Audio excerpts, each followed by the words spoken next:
Welcome back to Old School Sports and our Out of the Park Baseball 24 playthrough of the Buffalo Wings. And the 2043 to 2044 offseason is finally ready to get underway. Last two episodes, we reviewed our Major League roster for the end of the season, beginning of our planning. And last episode, we took a look at our minor league system, some other teams' top prospects, and some former players of ours around the league. We also started making some initial decisions for this offseason.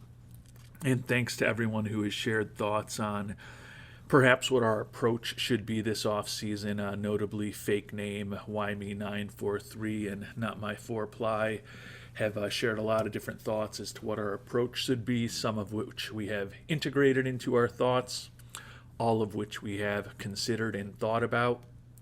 Since our last episode, we've gotten a 1 point boost in our fan interest because we have made one more trade. And this is one where we perhaps gave up a lot on paper for what we're getting.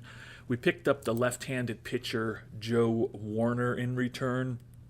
He is not much more than a replacement level left-handed pitcher. But as we've talked about in previous episodes, we're trying to re-sign Nate Ruckel to be the first lefty back in our pen. We've already traded away Espinoza, who was the second lefty in our pen last year. And the third lefty from our pen last year, Sean Drawn, is going to be out through the early stages of next season with a major injury. So we feel like we need some left-handed help to bolster the bullpen. And since our last episode, we have offered or accepted our team option on Drawn, even though he's going to likely miss the start of next year. It was only $1.2 million, and when I looked at the potential left-handed pitchers that were going to be available in free agency this year, I figured for $1.2 million, I'd rather bring Drawn back and see what he looks like on the other side of the injury. But Warner is a guy that we can bring on board to at least give us a second left-hander to go with Ruckel for when the season begins, and gives us a little bit of insurance against something bad happening with Drawn. You see, he does have the profile of a guy who could start or relieve. He's not incredible as far as his stuff, pretty average stuff. He is a fan favorite, which did give us that 1 point boost that I noted in fan interest. And his movement and his control are a little better against left-handed batters than against right-handed batters. He's not a dominant player in terms of his splits against left-handed pitching. But he does give us an arm out of the bullpen that is making the major league minimum under our control for another couple years. That at least gives us an insurance policy. We traded away some guys mainly to unlock a couple spots on our 40-man roster. Nelson Davila is a guy who we picked in the Rule 5 draft a few years ago. We kept him up in 2041 when we had to. The last couple years, he's been fine for us in AA and AAA, but he's almost 26 years old. He's a pretty generic right-handed reliever at this point. He is durable, and he's got two really nice pitches with the circle change and the slider. And he does have one option year left, but there was a little bit of value on him, and we just didn't see any way Davila was going to be on our major league team, given the depth we have in terms of right-handed relievers. Also gave up the left fielder Willard Vokey, picked him up in a trade about a year, 2 years ago, I guess it must be at this point. Right-handed hitter, got a little pop in his bat. He's durable, but poor defensively, not a lot of speed. Hit .241 with 21 homers for AAA Albany this year. He got a small cup of coffee back at the end of the year in 2042. Not a big part of our plans. And the last name is one that we haven't talked about over the last few seasons, but was once a prominent prospect in our system. You may remember Wally Shanezer, the two-way player who we picked in the first round several years back at this point. Looking at his history, 35th overall pick back in 2037, so 6 years ago. And you can see Shane's profile as a right-handed pitcher. Looks like he is a pretty generic right-handed arm in the bullpen. He's also now fragile in terms of his injury proneness. And his bat, decent contact, not going to strike out a ton, but no power, not going to draw very many walks. And at 24 years old, given how fragile he is, just didn't think he was ever going to become a big-time player. Hit 246 in AAA this past year for us. One homer. I mean, he did have 28 doubles and 5 triples. He still has a little bit of speed, but a 52 WRC plus in AAA doesn't present to me as a player who's going to be a big-time major league hitter. And he had probably the best year of his minor league career, admittedly, in only 13 innings working out of the bullpen, where he put up a 2.08 ERA. But you look at his actual pitching ratings and what he's generally done over the course of his career, and he's a back-end right-handed arm out of the rotation. He was on the 40-man roster. Didn't see Dreamland Shane's having a big future with us, so we included him in the trade as well. It was basically filling a position of need. Bringing Warner on board gives us a little insurance as far as a left-handed pitcher going forward. And as I said, also clears a couple of spots off of our 40-man roster to give us the flexibility to maybe play in free agency and certainly troll the depths of the upcoming Rule 5 draft in about a month and a half. And we've also made some decisions as far as our last couple arbitration-eligible players. We're not going to offer the right-handed reliever Robbie Farrell arbitration. We've tried shopping him, basically can't get back anything of real value in return. If we want to take on a really bad contract, we can trade him away. But at this point, I think we'll just let him hit the open market. And we have made an offer to the infielder Mike Whitehead, just to come back for one more year with us at $2.5 million.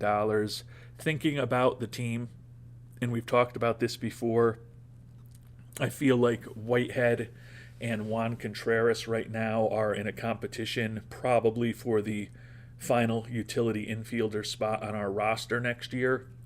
So if I've got Contreras at the major league minimum, why would I bring Whitehead back at around $2.5 million?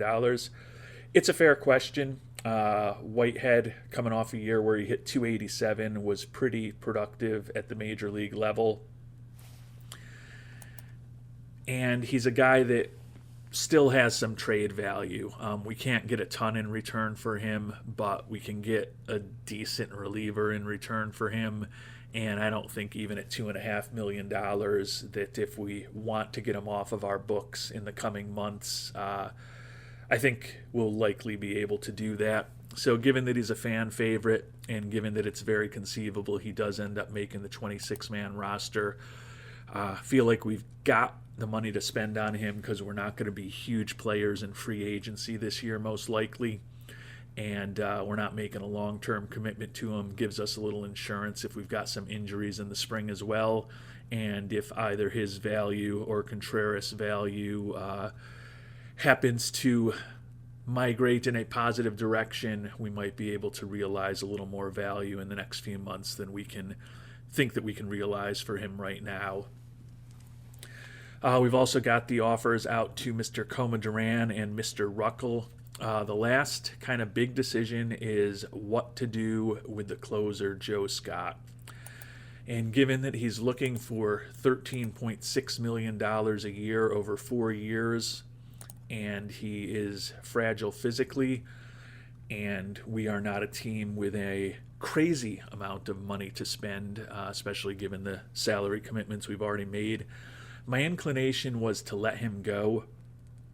And I know some of you have suggested that between the likes of Ruckel, if he comes back, and Auclair, who will be coming back, we probably have someone who we can put into the closer role by letting Scott go. And I think that's a fair point, and I get it. But I do like having stability at closer, and Scott, when healthy, certainly gives us that. You can see he's a 4-time All-Star and a two-time Mariano Rivera Award winner for us in 6 seasons in Buffalo. So he's consistently been one of the top closers in baseball. I'm going to at least explore a deal at a better price than his price point before just 100% moving on from him. I tend to think if I can't get him at my level, I will let him hit free agency. There are a couple of other potential closers out there. They aren't quite as good as Scott, but they may be a little better as far as their health and probably will be a little cheaper than what he'll end up getting. But I often prefer the bird in hand and the bird that I know rather than some other random bird out there. And in the case of Scott, we're going to make one final effort here to see if maybe we can bring him back for another few seasons in Buffalo. And if we bring Scott back and then also get Coma Duran signed and then also get the rest of the arbitration eligible players that we've made offers to, as well as Mr. Ruckel locked up, it will likely be a very quiet offseason for us in terms of free agency. The trade for the young outfielder, Mr. Boston, could be big for us going forward. So glad to have him on board, and we'll see if maybe there is something to do with Joe Scott. But before we really get the offseason moving, and we'll be also seeing who wins the big awards in the next minutes of this episode, got a good suggestion to check in on Jeremy Fraga, the young knuckleballer that we thought about taking with our 32nd pick. We're hoping he might fall to us for our supplemental pick. That was a few picks after that, but he ended up going 34th overall. And the young knuckleballer is now viewed as the number 74 prospect in baseball, 4-0 with a 1.74 ERA in A-ball for the Cleveland organization. A lot of growth that's going to need to take place before he will be a major leaguer, but off to a solid and respectable start in his minor league career out of the University of Oklahoma. And Scott, as I mentioned, looking for $13.6 million a year over 4 years. I'm going to see if we can get him for less money with a little more optionality for Buffalo built into the deal. If there's something to be done, would not mind having him back to really stabilize that closer role and improve the bullpen. As much as I agree that between Eau Claire, Ruckel, and even the guys like Rivera and Cheek, even Palencia maybe, we can certainly find someone who's a capable closer and still have a pretty good bullpen. I think it's hard for me to argue that the bullpen will be better without Joe Scott. So if we can get him back at our level, we're going to at least try. And Scott, looking for 4 years at over 13.5 a season. We are giving him 4 years at a little less than $12 million a year with team options for the third and fourth seasons, only $11 million a year for the next 2 years that are guaranteed. So that's $2.3 million more than he made this past year, so still a solid raise for him. Don't know whether he'll go for this or not. I don't know that I'd go much higher than this. We'll see what he has to say. And he's willing to think about it. So we'll submit that offer to Mr. Scott as well. 4 years, $47 million total with team options for the third and fourth seasons.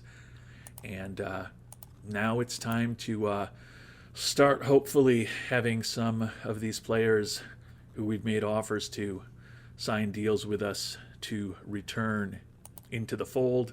And hopefully as that happens, we'll get the fan interest up from 98 back up to well over 100. And we've got an opening at third base coach, Rick Guarno, whose name may be familiar because he was our third base coach about a decade ago, looking for more money. But he would fit in well in terms of his personality and his skill set. So hopefully we can get him done. Interestingly, Floyd Auclair also was not convinced by our arbitration offer. So this will give us an opportunity to kind of show those of you who have been wondering exactly what he's looking for, the type of contract he's looking for the longer term. 8.5 million-ish is his arbitration number this year. Still will be arbitration eligible next season as well. And when we take a look at that, if I can find him, expected to be about 10.5 million the season after this one. But if we start talking for, let's say, like a 6-year contract with him, looking for 14.5 million a year. So to me, that's, I don't want to say it's a bad contract, but for a guy who's probably going to pitch 150 to 160 innings a year, it's not a bargain either. He's a very good pitcher, but 15 million-ish is getting fully priced. Again, I think we can get 150 to 160 innings out of him if we use him as a starter. We're going to be a little more circumspect with the suggestion from Dralix as far as his usage. So maybe only 120 innings out of him is a potential stopper ahead of Joe Scott if we do end up bringing him back. So it's not a horrible deal at 14.5 million a year, especially with the pretty devastating stuff that he has. I'm kind of talking myself into maybe rolling the dice and trying to get him locked up a little bit longer. It's just that money for a stopper and even for a closer is tough in those out years. So I think I'm still just going to try to get him to agree to terms for an arbitration deal for this upcoming year, see what he does in his age 26 season, and we've still got his rights for the season after next. Given his low stamina, I don't think that his price is going to really totally get away from us, and all of a sudden he's going to be looking for 25 million a year in a year and a half or 2 years. I could be wrong about that, certainly. But I don't think he's going to get much more expensive than those mid-teens as far as what he's looking for. So at this point, we'll try to get him locked up for next year arbitration-wise and live to see another card. And we're starting to get some minor league free agents re-signed, which is great. But importantly, we've avoided Luis Comadran hitting free agency. Made this offer to him a couple of episodes ago. 4-year deal, player option at the end. We did have to include a no trade clause to get it done, as I mentioned, given that he's got 8 years and 168 days of major league service. He's less than a year and a half away from having 10-5 rights with us anyways, so I didn't mind including the no trade clause since he was basically going to have one by probably May of 2045 anyways.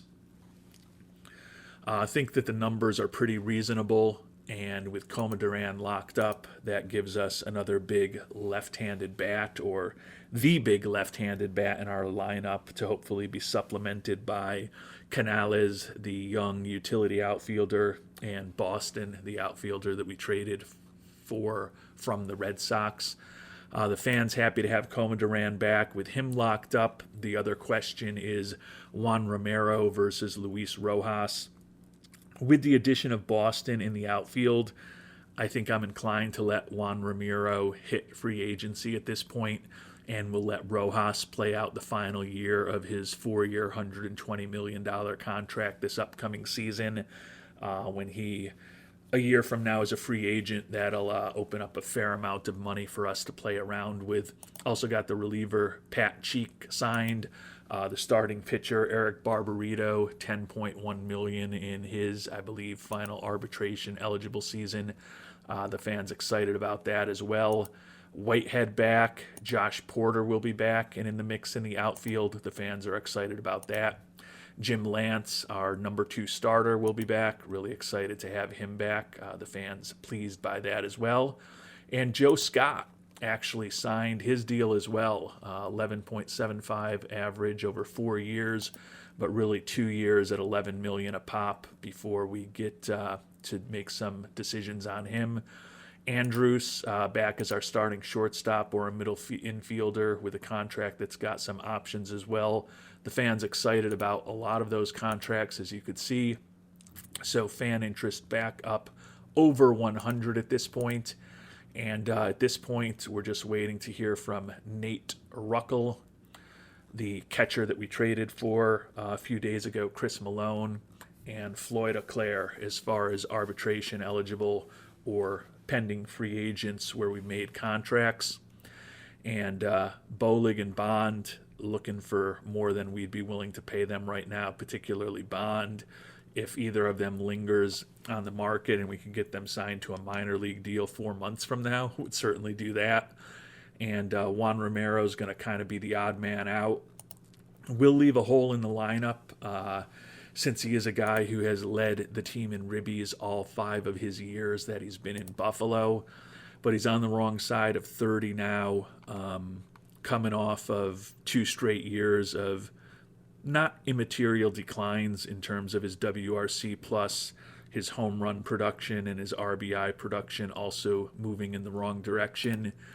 And he's looking for $19 million a year for 6 years. Now, granted, we could probably get him 16.5 million a year over 4 years perhaps. But for a guy who's heading into his mid-30s, I think I'd rather give that playing time to a younger right-handed bat like Porter, who we just re-signed through arbitration, or through avoiding arbitration more accurately, who's younger, better defensively, and less expensive. And then the young left-handers like Canales and Boston, give them that playing time as well. Coma Duran's going to be in left. Velasco's going to be in center field. So I feel between Porter, Canales, and Boston, we've got right field covered real well, even with Juan Ramiro likely moving on from us. And we don't need to worry about DH with those people at this point, since right now Deshaun Seifu is penciled in as our starting DH for the beginning, at least, of next year. And Nate Ruckel signed his extension with us at a much lower level than the team option that we declined. So we'll have him as our leading lefty in the pen for hopefully a few more years to come. Floyd Auclair signed his contract as well. And a couple of days ago, Chris Malone also signed his deal. So here on November 10th, right before award season is going to get started, we've really got nothing left to do as far as major league free agents. We'll continue to see if maybe we can get something for Robbie Farrell in the trade market. Not too optimistic that there's going to be anything that interesting in return. So otherwise, we will just let him go. Taking a look at the organization right now, we're back up to 39 players on the 40-man roster. So we may need to cut a guy or two in the next few weeks just to give ourselves a little flexibility for free agents, although we're not going to have a ton of money for free agents. More importantly, Rule 5 drafts or potential trades. So we may look to perhaps shop some of the players who are less interesting prospects for us. It's kind of interesting. You see Deshaun Seifu is kind of at the bottom of the list in terms of the talent of our major league and 40-man roster players at this point. But we're also going to be in a situation where with the Rule 5 draft coming up, we've got some relatively high potential players who are going to need to go onto the major league roster, notably Frakowiak, Eric Fisher, another highly regarded starting prospect in our system.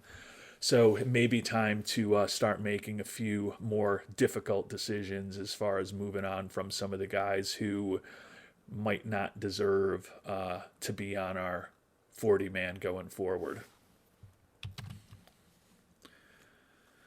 And it ended up being a very quiet awards season for our 97-win Buffalo Wings. Nohemar Renhifo, our young manager, won his first Manager of the Year award, despite the fact that we weren't quite as good as we were in his rookie season in 2042. But in 2 seasons, he's averaging 98 wins a year, made the playoffs both times, and made it to the NLCS both years that he has been our manager. So he's done a good job for us. But other than that, no awards, no Gold Gloves, no Silver Sluggers, no MVPs, no Cy Young Awards, no Rookies of the Year. We'll go ahead and check a few of the awards. We did certainly, I would imagine, have some players who got some votes. I think for Cy Young Award, Alexis Barajas, possibly even Jim Lance, and maybe even the youngster Simeon Manelli may have gotten some votes there, but we'll take a look. We'll start with the big awards, I guess. NL MVP.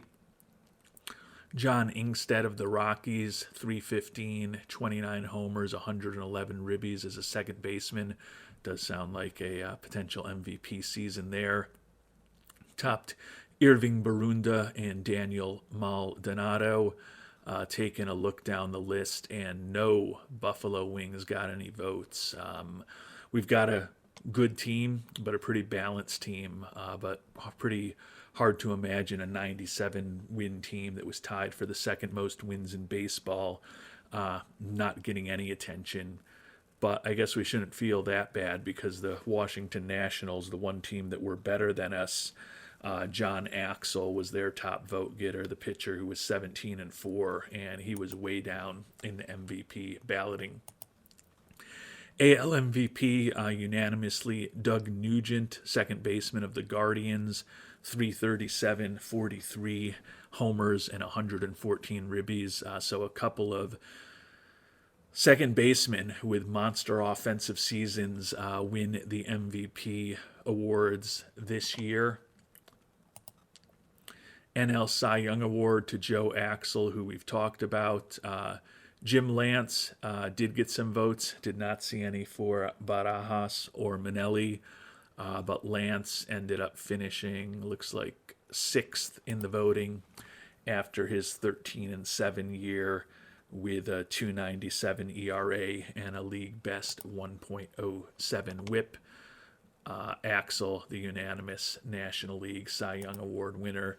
In the American League, Jake Blimeister of the Twins, 15-8 with a 2.83 ERA and over 300 strikeouts, wins the award there.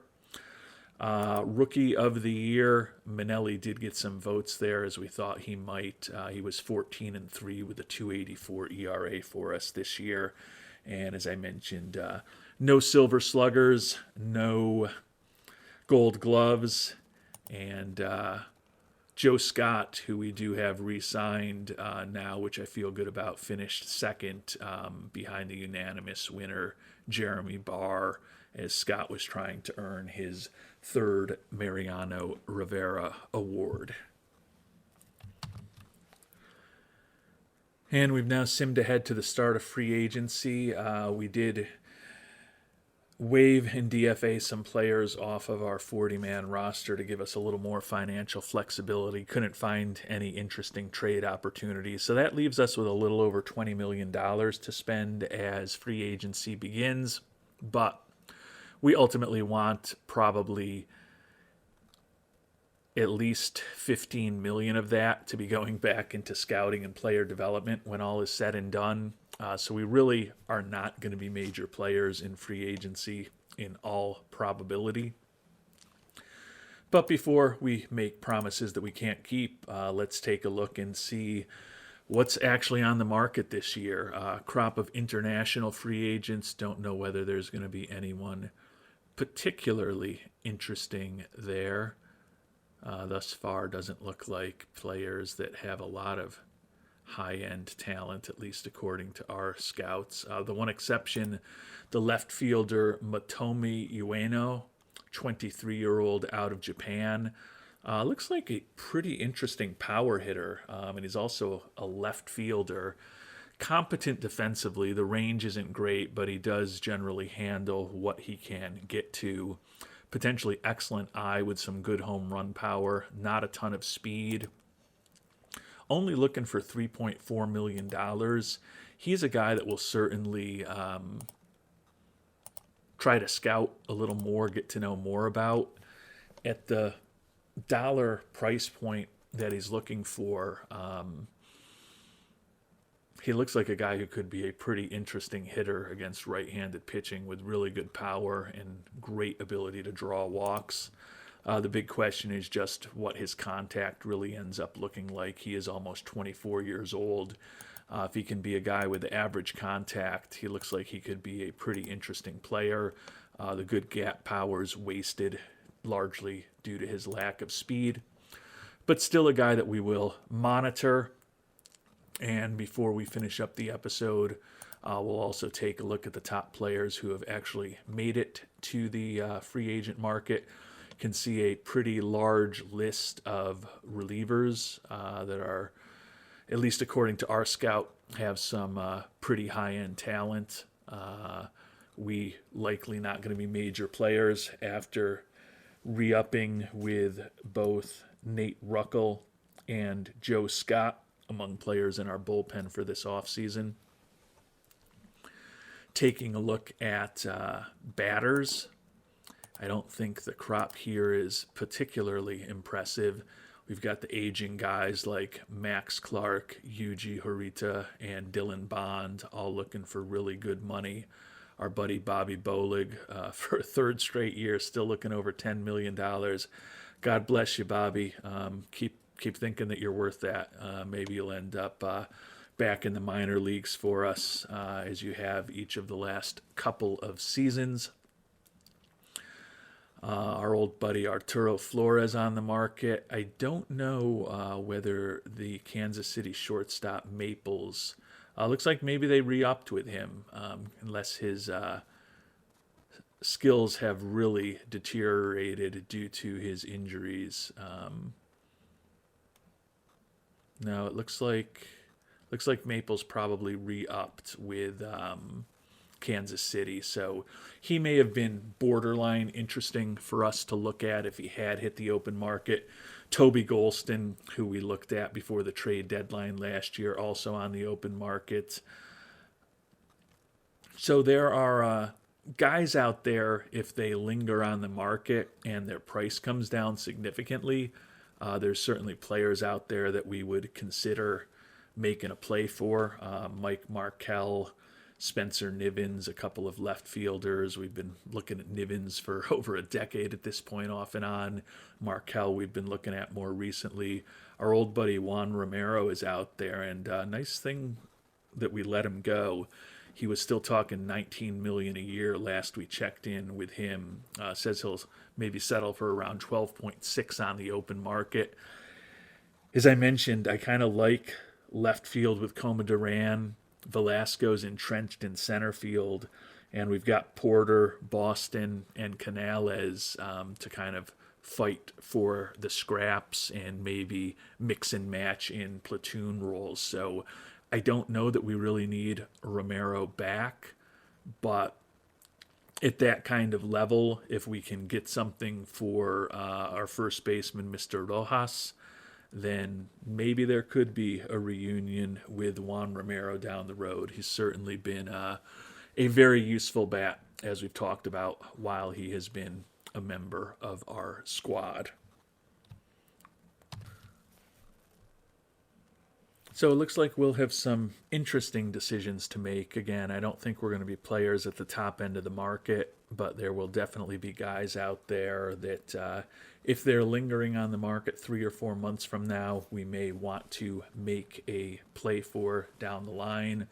Particularly, I think, more position player oriented than pitcher oriented.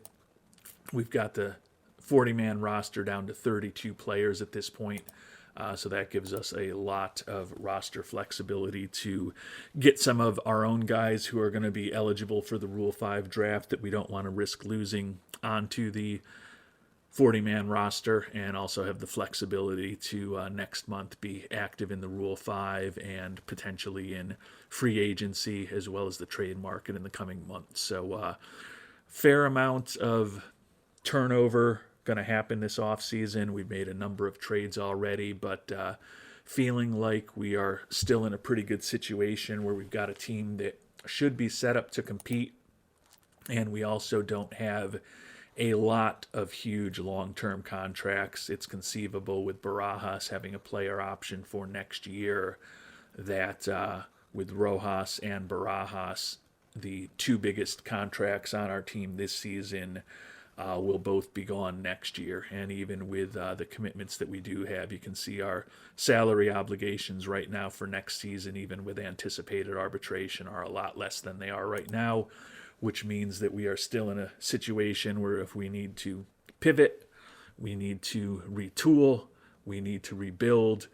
We don't have a lot of really long, expensive, difficult obligations that will hamstring us. So I like where the team is as far as our performance on the field, like where our team is as far as where we are financially and in terms of salary commitments. So we'll see if we can make some incremental improvements going forward. Until our next episode, thanks so much for watching and hope you have a great day.